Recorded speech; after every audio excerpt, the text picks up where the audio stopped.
Hello dear students, welcome to our channel. இந்த வீடியோல நம்ம என்ன பார்க்க போறோம் அப்படின்னா +1 ஸ்டூடண்ட்ஸ்க்கு அடுத்த எக்ஸாம் பிசிக்ஸ் அண்ட் எக்கனாமிக்ஸ். இந்த எக்ஸாம்க்கான சென்டம்க்கு எப்படி ப்ரிப்பேர் பண்றது அப்படின்ற ஒரு அழகான ஸ்டடி பிளானர் தான் பார்க்க போறோம். இதை பார்க்கறதுக்கு முன்னால நீங்க இன்னும் நம்ம சேனலை சப்ஸ்கிரைப் பண்ணலைன்னா மறக்காம சப்ஸ்கிரைப் பண்ணிட்டு தயவு செய்து இந்த வீடியோக்கு ஒரு லைக் பண்ணுங்க. பல தடவை நானும் ஒவ்வொரு வீடியோலையும் சொல்ல தான் செய்கிறேன், உங்களுக்காக தான் இந்த மாதிரி வீடியோஸ் பல நம்ம கொடுத்துட்டு இருக்கோம். பட் லைக் பண்ணாமே நிறைய பேர் பார்த்துட்டு இருக்கீங்க. ஸோ ஒரு லைக் பண்ணீங்கன்னா எனக்கு ரொம்ப ஹெல்ப்ஃபுல்லாக இருக்கும். ஸோ அதனால் லைக் பண்ணிவிட்டு கண்டினியூ பண்ணி பாருங்கள், சரியா? ஓகே, ஸோ உங்களுக்கு இந்த 4 days டைம் இருக்குது, 4.5 நாள் டைம் இருக்குது இந்த ஃபிசிக்ஸ் அண்ட் எக்கனாமிக்ஸ்க்கு நீங்கள் ப்ரிப்பேர் பண்ணுறதுக்கு. இப்போ நான் சொல்லக்கூடிய இந்த ஸ்ட்ராட்டஜி யூஸ் பண்ணி நீங்கள் ப்ரிப்பேர் பண்ணிங்கன்னா கண்டிப்பாக ஃபுல் சென்டம் எடுக்கிறதுக்கு நீங்கள் ப்ரிப்பேர் பண்ணுறதுக்கு ஒரு நல்ல ஒரு வாய்ப்பு இருக்கும். அதுக்காக ஒரு ஐடியா கொடுக்கறதுக்காக தான் இந்த வீடியோ வந்து நான் ரெடி பண்ணியிருக்கேன். ஸோ அந்த பிளானர் இப்போ பார்க்கலாம். ஸோ உங்களுக்கு 12ஆம் தேதி டியூஸ்டே அன்னைக்குன்னு உங்களுக்கு ஃபிசிக்ஸ் அண்ட் எக்கனாமிக்ஸ் எக்ஸாம் வந்து நடக்குது. ஸோ அதுக்கான ஒரு 4.5 நாள் பிளான் தான் நான் இந்த இதில் கொடுத்துருக்கேன். ஸோ இன்னைக்கு 7ஆம் தேதி தேர்ஸ்டே அன்னைக்குன்னு இன்னைக்கு தான் நீங்கள் எக்ஸாம் முடிச்சுட்டு வந்திருப்பீங்க, இங்கிலீஷ் எக்ஸாம். ஸோ 5:30லேருந்து ஸ்டார்ட் பண்ணுங்கள், சரியா? கொஞ்சம் நேரம் ரெஸ்ட் எடுத்துகிட்டு 5:30லேருந்து ஸ்டார்ட் பண்ணுங்கள். 5:30 to 8:30, ஈவினிங் 5:30 to 8:30 இந்த டைமில் ஒரு 3 மணி நேரம் டைமில் ஃபிசிக்ஸில் சாப்டர் 10 படிங்க. ஃபிசிக்ஸில் சாப்டர் 10 கம்ப்ளீட் பண்ணுறோம். அதே எக்கனாமிக்ஸ் ஸ்டூடெண்ட்ஸாக இருந்தீங்கன்னா நீங்கள் சாப்டர் 1 படிங்க, சரியா? இது மட்டும் இந்த ஒரு சாப்டர் மட்டும் என்ன பண்ணுங்கள், தேர்ஸ்டே இன்னைக்கு நீங்கள் கம்ப்ளீட் பண்ணால் போதுமானது. அப்புறம் ரெஸ்ட் எடுத்துக்கோங்க. மறுநாள்ல இருந்து நம்ம கண்டினியூவாக என்ன பண்ணலாம், படிக்கலாம். அடுத்த 2வது நாள் 8ஆம் தேதி ஃப்ரைடே அன்னைக்குன்னு ஏர்லி மார்னிங் 5 to 8 o'clock இந்த டைமிங்கில் ஃபிசிக்ஸில் வால்யூம் 1ல் இருக்கக்கூடிய 1 mark கொஷின்ஸ் எல்லாத்தையும் என்ன பண்ணிக்கிறோம், தரவு பண்ணிக்கிறோம்.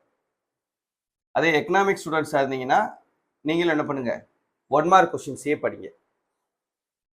அடுத்து ஒரு 1.5 hours பிரேக் எடுத்துட்டு 8 மணிலேருந்து 9 வரைக்கும் பிரேக் எடுத்துட்டு 9:30லேருந்து 12:30 இந்த டைமிங்கில் ஃபிசிக்ஸில் சாப்டர் 7 படிக்கிறோம், எக்கனாமிக்ஸில் சாப்டர் 4 படிக்கிறீங்க.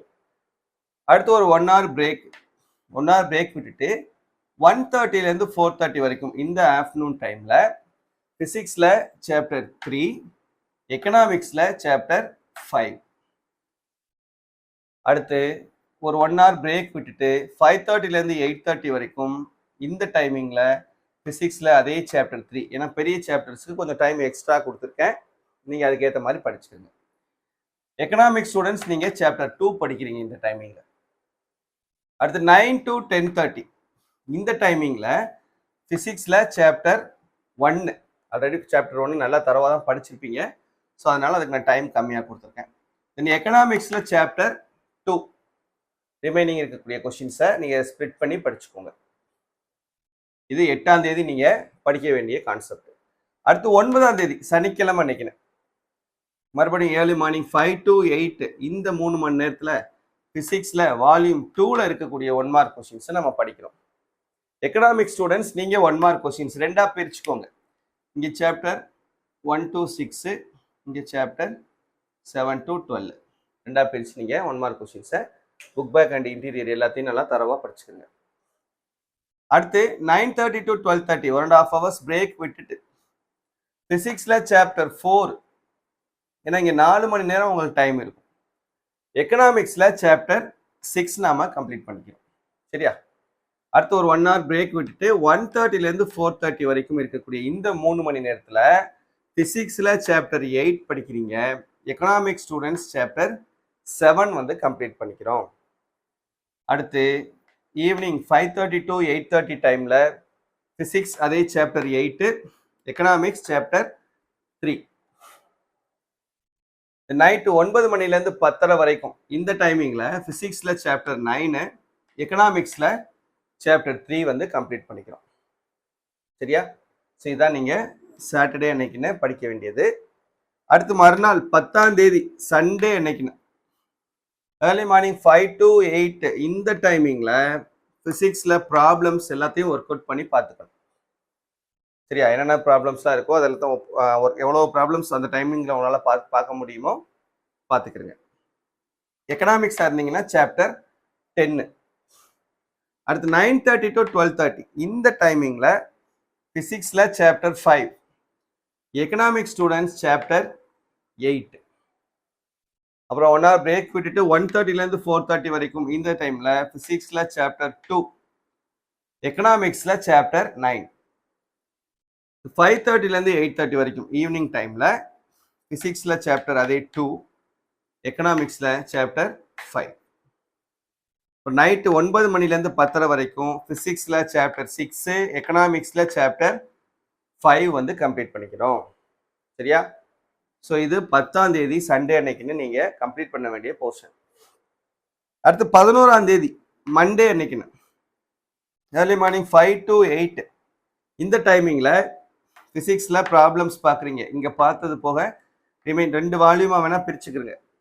வால்யூம் 1 ப்ராப்ளம்ஸ் எல்லாத்தையும் இந்த டைமிங்கில் பார்த்துட்டு வால்யூம் 2 ப்ராப்ளம்ஸ் எல்லாத்தையும் மறுநாள் பார்த்துக்கோங்க. அதே டைமிங்கில் எக்கனாமிக்ஸ் வந்து சாப்டர் 11 படிக்கிறீங்க. அடுத்து 1.5 hours பிரேக் விட்டுட்டு 9:30 to 12:30 இந்த டைமிங்கில் ஃபிசிக்ஸ் சாப்டர் 11, எக்கனாமிக்ஸாக இருந்தீங்கன்னா சாப்டர் 12. இதோட போர்ஷன் படிக்க வேண்டியது எல்லாமே கம்ப்ளீட் ஆகிடும். இதை கரெக்டாக ஃபாலோ பண்ணிட்டு வந்தீங்கன்னா கரெக்டாக 11ஆம் தேதி காலையில் 12:30 மணியோடு நீங்கள் என்ன பண்ணிடுவீங்க, எல்லா போர்ஷன்ஸையுமே கம்ப்ளீட் பண்ணி முடிச்சிருவீங்க. இந்த ரிமைனிங் இருக்கக்கூடிய டைம் ஆஃப்டர்நூன் 1:30லேருந்து மறுநாள் காலையில் 7:30 மணி வரைக்கும் இருக்கக்கூடிய இந்த டைமிங்கில் ஃபுல் ரிவிஷன் கொடுத்துருங்க. ஸ்டார்டிங்லேருந்து ஃபர்ஸ்ட் சாப்டர்லேருந்து லாஸ்ட் சாப்டர் வரைக்கும் நீங்கள் இந்த முந்தின 3 நாள் படித்த எல்லா கான்செப்ட்ஸையும் என்ன பண்ணிட வேண்டியது, இந்த டைமிங்கில் நீங்கள் ஒரு தடவை ரீகால் பண்ணணும், ரிவைஸ் பண்ணணும். 1 mark 2 mark டீட்டெயில் எல்லாமே. இதில் நீங்கள் ஏதாவது புதுசாக ஒரு கொஷின் படிச்சிங்க அப்படின்னா அது ஆல்ரெடி படித்த கொஷின்ஸை ரிவிஷன் பண்ணுறது தான் பெட்டர் என்னை கேட்டிங்கன்னா. புதுசாக ஒரு கொஷின் நீங்கள் இதில் படிக்கும்போது மற்ற கான்செப்ட்ஸ் கன்ஃபியூஸ் ஆகிறதுக்கான வாய்ப்புகள் இருக்குது. அண்ட் அது மட்டும் இல்லாமல் அது எக்ஸாம் டைமில் நமக்கு ஞாபகத்தில் இருக்கிறதுக்கும் வாய்ப்புகள் கம்மி தான். நீங்கள் ரொம்ப அட்வான்ஸ்டு ஸ்டூடெண்ட்டாக இருந்தீங்க அப்படின்னா பிரச்சனை இல்லை, எனக்கு நல்ல மெமரி கெப்பாசிட்டி இருக்குது சார், புதுசாக படித்தாலும் என்னால் ஞாபகம் இருக்கும், ரிமெம்பர் பண்ண முடியும் அப்படின்னு சொல்லிட்டு நீங்கள் நினச்சிங்கன்னா பிரச்சனை இல்லை. பட் அந்த மாதிரி இல்லாமல் இது வரைக்கும் நம்ம படித்த கொஷின்ஸ் எல்லாத்தையும் நம்ம என்ன பண்ணுறோம், ஒரு தடவை ஃபுல்லாக ஸ்டார்டிங்லேருந்து நம்ம ரீகால் பண்ணிவிட்டு சப்போஸ் உங்களுக்கு தேவைன்னா முக்கியமான கொஷின்ஸ் ஏதாவது நீங்கள் ஒமிட் பண்ணியிருந்தீங்கன்னா படிக்கிறதுனா படிச்சுக்கிறது. சரியா? ஸோ இந்த மாதிரி படிச்சிங்கன்னா கண்டிப்பாக உங்களால் ஃபுல் போர்ஷனையும் கவர் பண்ணி இந்த எக்ஸாமுக்கு சென்டம்க்கு உங்களால் ப்ரிப்பேர் ஆக முடியும். அதுக்கான வாய்ப்புகள் அதிகம். சரியா? ஸோ நான் ஏற்கனவே சொன்ன மாதிரி இன்னும் நீங்கள் இந்த வீடியோவை லைக் பண்ணலைன்னா தயவு செஞ்சு லைக் பண்ணிவிட்டு அதுக்கப்புறம் உங்களுடைய ஃப்ரெண்ட்ஸ் கூடயும் இந்த வீடியோவை ஷேர் பண்ணி நம்ம சேனலை சப்ஸ்கிரைப் பண்ண சொல்லி இந்த மெத்தடை ஃபாலோ பண்ண சொல்லிக்கிறேன். சரியா? தேங்க்யூ.